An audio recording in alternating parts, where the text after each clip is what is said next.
Verset 1. Chapitre 7. Retraite dans les quartiers de Tyr et Sidon. Verset 1 à 23. Occasion de cette retraite, les pharisiens de Jérusalem attaquent Jésus au sujet des ablutions. Voir sur les discussions qui suivent, Matthieu 15.1-20 notes. Il faut remarquer ce verbe au présent, s'assemble, qui rend la scène actuelle. Cette réunion des adversaires de Jésus montre l'importance de leur démarche. Celle-ci avait peut-être un caractère officiel. On comprendrait à peine, en effet, comment ces pharisiens et ces scribes se trouvaient là, venus de Jérusalem, s'ils n'avaient été envoyés par le Sanhédrin. Cette circonstance fait comprendre le sérieux de la discussion qui va suivre et les conséquences dangereuses qu'elle pouvait avoir pour Jésus. Verset 2. Grec, que quelques-uns de ses disciples mangent les pains, hébraïsme, avec des mains communes. Commun se disait par opposition à ce qui était mis à part, sanctifié, consacré.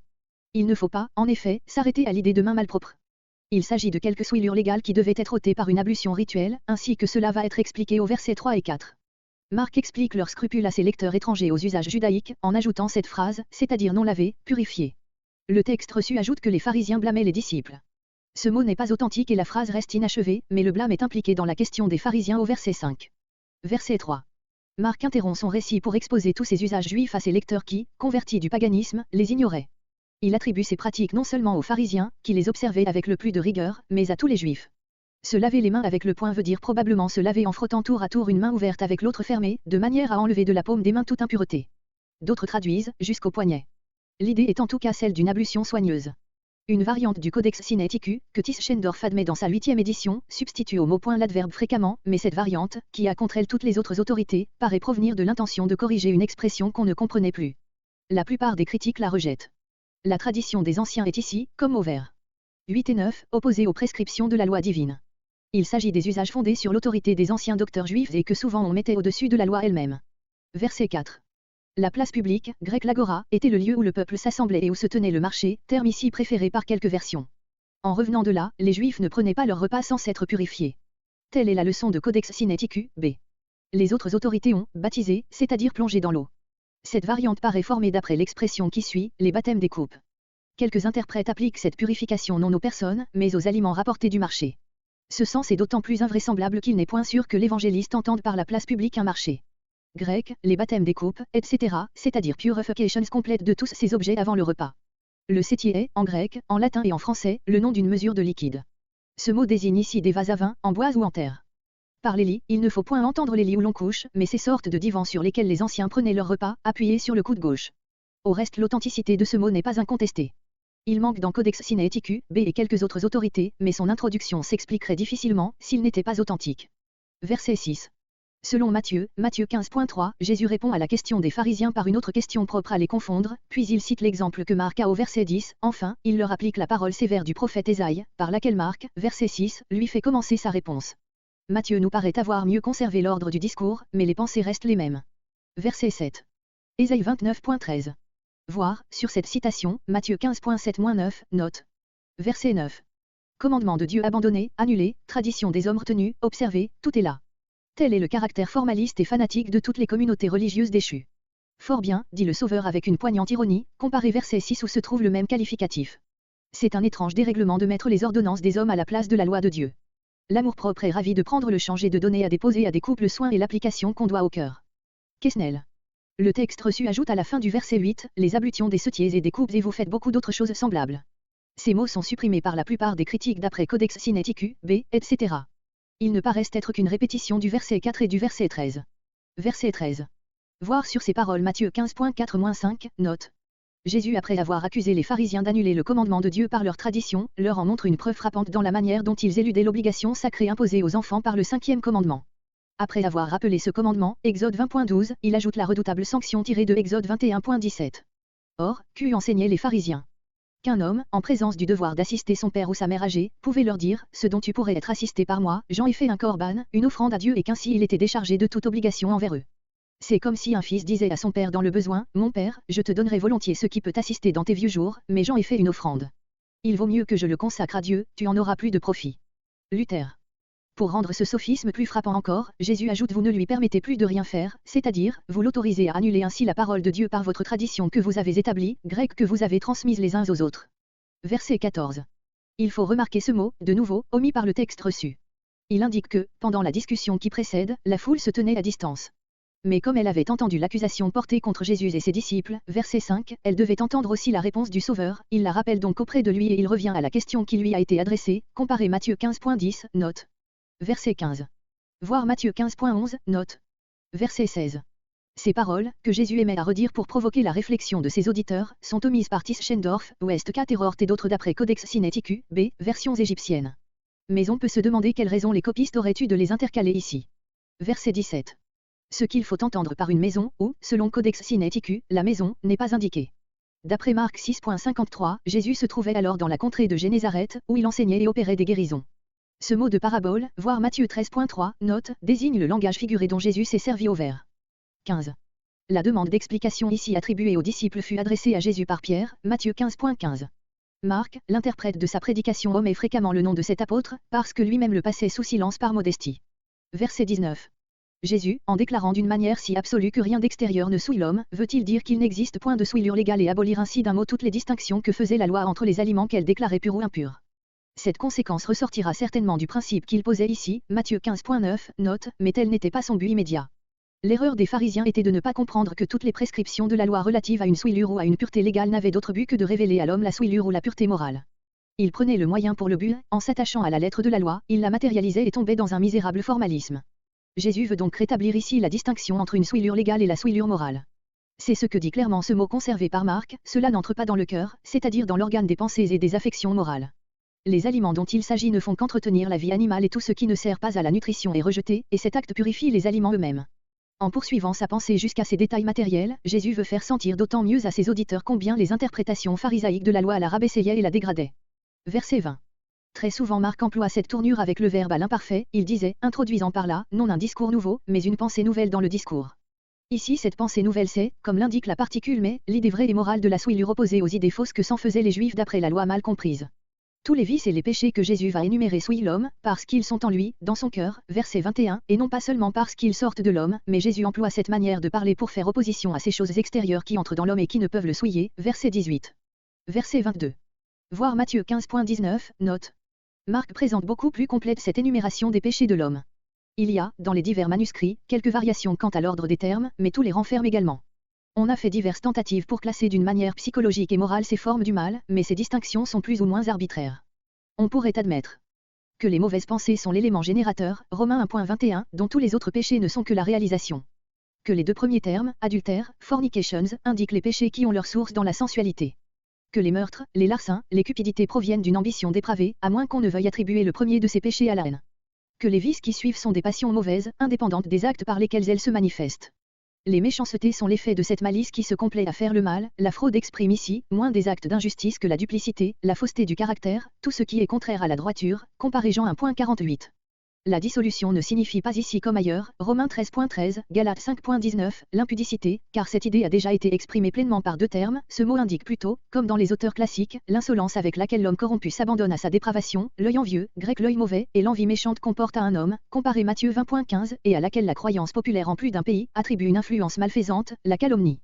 Grec le blasphème, pourrait être une parole impie prononcée contre Dieu, mais, comme tout, dans cette énumération, se borne au rapport des hommes entre eux, il vaut mieux entendre par là une parole offensante, outrageante, adressée au prochain, l'orgueil est littéralement, d'après le grec, la disposition de l'esprit superbe qui veut paraître au-dessus des autres, la folie enfin, ne signifie point ici l'aliénation mentale, mais, comme fréquemment en hébreu, l'impiété qui est une suprême déraison, psaume 14.1. On peut du reste remarquer que toute passion poussée à l'extrême produit la folie proprement dite. Verset 23. Voir verset 20, note. Il est peu de passages de l'Écriture qui nous révèlent d'une manière plus complète la corruption naturelle du cœur de l'homme, que ce discours de Jésus-Christ. D'où il ne faudrait pas conclure toutefois que tout mal moral dans le monde procède de l'homme. Il y a un royaume des ténèbres qui exerce sur lui son influence, comme aussi une puissance de la grâce divine qui peut le régénérer, et alors, de ce même cœur d'où sortent les mauvaises pensées et les péchés sortent aussi les bons sentiments et les bonnes actions. Verset 24. La Cananéenne poursuit Jésus jusque dans sa retraite. Jésus étant arrivé sur le territoire de Tyr, entre dans une maison, où pourtant il ne peut être caché, car une femme de ce pays, dont la petite fille a un esprit impur, vient implorer son aide, 24 à 26. Lutte et victoire. Jésus lui répond qu'il n'est pas bien de prendre le pain des enfants et de le jeter aux petits chiens. Elle accepte cette humiliante comparaison, mais fait observer que les petits chiens mangent les miettes sous la table. Alors Jésus lui dit, à cause de cette parole, ta fille est guérie. Et la femme s'en étant allée, trouva son enfant couché sur son lit et délivré du démon, 27 à 30. Versets 24 à 30 Jésus sur le territoire de Tyr, la Cananéenne. S'étant levé, dans la maison où, assis, il enseignait ses disciples, verset 17, il partit de là, c'est-à-dire de la contrée de Génézareth, Marc 6.53. Le texte reçu dit, le territoire de Tyr et de Sidon. Ces derniers mots ont été transférés du premier évangile ici et au verset 31. Voir, sur le récit qui va suivre, Matthieu 15.21-29, note. On a pensé que cette maison dans laquelle Jésus entra était celle de quelqu'un de ses adhérents qu'il avait vu et entendu ailleurs. Il paraît probable, en tout cas, que c'était une maison païenne. En y entrant, Jésus bravait un des préjugés juifs les plus forts, acte 10.28, et mettait en pratique les principes qu'il venait de proclamer sur la vraie pureté, versets 15 et suivants. Notre évangéliste, en faisant cette remarque qui lui est propre, que Jésus voulait que personne ne le sût, n'en dit pas la raison, mais la cause pour laquelle il ne put être caché est indiquée au verset 25. Verset 25. Ayant ouï parler de lui ne signifie pas seulement qu'elle apprit dans ce moment que Jésus était venu dans la contrée, mais bien qu'elle avait eu auparavant quelque connaissance de son ministère et de ses guérisons. De là la confiance avec laquelle elle vint se jeter à ses pieds. Verset 26. La désignation précise de la nationalité de cette femme appartient à Marc. La Phénicie faisait partie de la province romaine de Syrie. On appelait cette contrée Syro-Phénicie, pour la distinguer des colonies phéniciennes qui s'étaient formées au nord de l'Afrique en Libye et dont Carthage était la principale. Marc joint au qualificatif de Syro-Phénicienne celui de grec. Ce dernier désigne la religion de cette femme, comparé acte 17.12, note. Verset 27. Voir Matthieu 15.26, note. Ce dernier évangile renferme, versets 23 à 25, quelques détails importants, qui ne se trouvent pas dans Marc. Celui-ci tend à adoucir les refus du Sauveur, il fait dire à Jésus qu'il veut premièrement rassasier les enfants et qu'il n'est pas bien de prendre leur pain, tandis que Matthieu dit, il n'est pas permis. Comparez introduction générale. Verset 28. Le texte reçu porte, car aussi les petits chiens. Cette leçon paraît empruntée à Matthieu. L'admirable réponse de cette pauvre mère est littéralement la même dans les deux évangiles. Voir Matthieu 15.27, note. Verset 29. C'est ici que, selon Matthieu, le Sauveur s'écrie, ô femme, ta foi est grande, qu'il te soit fait comme tu le veux. Qu'est-ce qui avait révélé cette grande foi de la Cananéenne? C'est la parole qu'elle venait de prononcer et que le Seigneur relève avec joie dans notre récit. Et c'est à cause de cette parole que Jésus répond à sa prière. Il ne lui dit pas, le démon sortira, mais est sorti de ta fille. Verset 30. Le texte reçu intervertit ici l'ordre des mots, elle trouva le démon sorti et sa fille couchée sur le lit, puis il substitue le mot de fille à celui d'enfant ou plutôt à un gracieux diminutif, petit enfant, qui exprime la tendresse de la mère, aussi bien que son bonheur de retrouver son enfant calme, guéri, quoiqu'un peu épuisé et couché sur le lit, voire, sur les démoniaques, Matthieu 8.28, deuxième note. Verset 31. Le retour. Jésus étant ressorti du territoire de Tyr, revient vers la mer par la Décapole. On lui amène un sourd-muet, auquel on le prie d'imposer les mains, 31, 32. La guérison. Jésus l'ayant tiré hors de la foule, touche ses oreilles et sa langue et levant les yeux au ciel, il dit en soupirant, Éphaa, ouvre-toi. L'infirme est complètement guéri, 33 à 35. Vaine défense d'en parler. Jésus défend à ceux qui sont présents de raconter ce miracle, mais plus il le leur défend, plus il le publie. Et, dans un étonnement extrême, il s'écrie, il a tout bien fait. 36, 37. Versets 31 à 37 Retour de Jésus vers la mer de Galilée, guérison d'un sourd-muet. Le texte reçu dit encore ici, comme au verset 24, Tyr et Sidon, mais il omet ces mots par Sidon, qui se lisent dans Codex Sinaiticus, B, D et plusieurs versions. Jésus s'était avancé jusqu'aux limites septentrionales de la Galilée, où commençait le territoire de Tyr, verset 24, et où se passa la scène qui précède. Maintenant, au lieu de revenir immédiatement sur ses pas, il fait un détour encore plus au nord, par Sidon, ou, comme d'autres l'entendent, par le territoire de Sidon, pour revenir vers la mer de Galilée, en franchissant le Liban dans la direction de Damas, puis en traversant la Décapole. L'évangéliste ne nous dit pas pourquoi Jésus choisit cette route, l'on ne peut faire à ce sujet que des suppositions, mais l'on est fondé à penser que, dans ce long voyage en pays païen, il put s'entretenir d'une manière suivie avec ses disciples. La Décapole, c'est-à-dire, les 10 villes, était une vaste contrée, située au-delà du Jourdain au nord-est de la Galilée, comparé Matthieu 4.25. Jésus avait abordé une fois cette contrée, il avait dû se retirer à la prière des habitants, mais y avait laissé un témoin de sa puissance, Marc 5.17-19. Verset 32. Grec, un sourd parlant avec peine, c'est-à-dire ne faisant entendre que des sons inarticulés, en un mot, un sourd muet. Le mot se trouve au vers 37. Le lieu de ce récit n'est pas clairement déterminé, on ignore qui sont ceux qui amènent à Jésus cet infirme, mais on voit qu'il avait confiance en lui, puisqu'il le prie de lui imposer les mains. Marc seul raconte cette guérison. Matthieu 15.30-31, en marque peut-être la place en nous montrant Jésus entouré de plusieurs malades, parmi lesquels il y avait des sourds muets. Verset 33. Ce verset relate deux circonstances qui ont beaucoup occupé la sagacité des interprètes et donné lieu à diverses suppositions. D'abord Jésus prend à part le sourd-muet, pourquoi chercher à ce fait si simple d'autre cause que le désir bien naturel de sortir de la foule empressée et bruyante, pour être seul avec le malade, entrer en rapport personnel avec lui et lui laisser une impression d'autant plus profonde de sa guérison. Toutefois, Jésus resta en vue de la multitude, puisque le vers 37 nous montre évidemment qu'elle fut témoin du miracle. L'autre circonstance de ce récit est plus importante. Jésus, grec, ayant craché, met ses doigts dans les oreilles, avec de la salive et touche la langue du muet. L'Évangile présente divers faits analogues, Marc 8.23, Matthieu 8.3, Jean 9.6. À l'ordinaire Jésus guérissait uniquement par la parole. En agissant autrement, quel peut être son but? Les uns pensent qu'il voulait ainsi suppléer à ce qui manquait à la foi du malade, l'encourager en lui montrant qu'il s'occupait de lui avec intérêt. D'autres supposent qu'il avait en vue les témoins de la guérison et s'accommodait à leurs idées sur l'efficacité de certains moyens, afin de prévenir en eux la superstition qui pouvait s'attacher au miracle. Rien de pareil n'est indiqué dans le texte. Il faut simplement admettre que Jésus, qui ne faisait rien d'inutile, trouvait ses moyens nécessaires pour accomplir quelques-uns de ses miracles. C'était là une sorte d'intermédiaire entre lui et le malade. Seulement il faut remarquer avec Olsosan que, même là où Jésus ne guérit pas uniquement par la parole, il n'emploie jamais des moyens étrangers à sa personne, en elle résidait exclusivement la puissance divine qui rendait la santé aux malades et même la vie aux morts. Verset 34. Il y a une grande solennité dans l'accomplissement de ce miracle. Jésus, comme il le faisait souvent, lève les yeux au ciel, où son regard cherchait auprès de Dieu toute lumière et toute puissance, il soupire, soit en faisant monter vers Dieu son ardente prière, soit par la douleur qu'il éprouvait en prenant sur lui nos infirmités, enfin il prononce la parole puissante qui rendra à un malheureux l'usage de l'ouïe et de la parole, Ephaa. Ou proprement Edfatak, c'est l'impératif du verbe araméen ou syriaque que l'évangéliste a voulu conserver dans la langue originale et qu'il traduit lui-même par ouvre-toi. Verset 35. Dans le langage figuré, les oreilles du muet étaient fermées, sa langue était liée, de là ces termes, ses oreilles furent ouvertes, et, grec, le lien de sa langue fut délié. Aussitôt manque dans B, D, A, etc. Il parlait très bien, grec droitement, correctement. Verset 36. Voir, sur ses défenses de Jésus de publier ses miracles, Matthieu 8.4, note. Cette multitude, témoin du miracle, obéissait plutôt à son enthousiasme qu'aux ordres de Jésus, comparé Marc 1.45. Verset 37. Grec, très bien ou très beau, tout ce qu'il a fait. Cette expression d'admiration se rapporte à la guérison actuelle, verbe au parfait, fait accompli, tandis que les paroles qui suivent généralisent l'idée de la puissance de Jésus, il fait, présent, entendre même les sourds et parler les muets.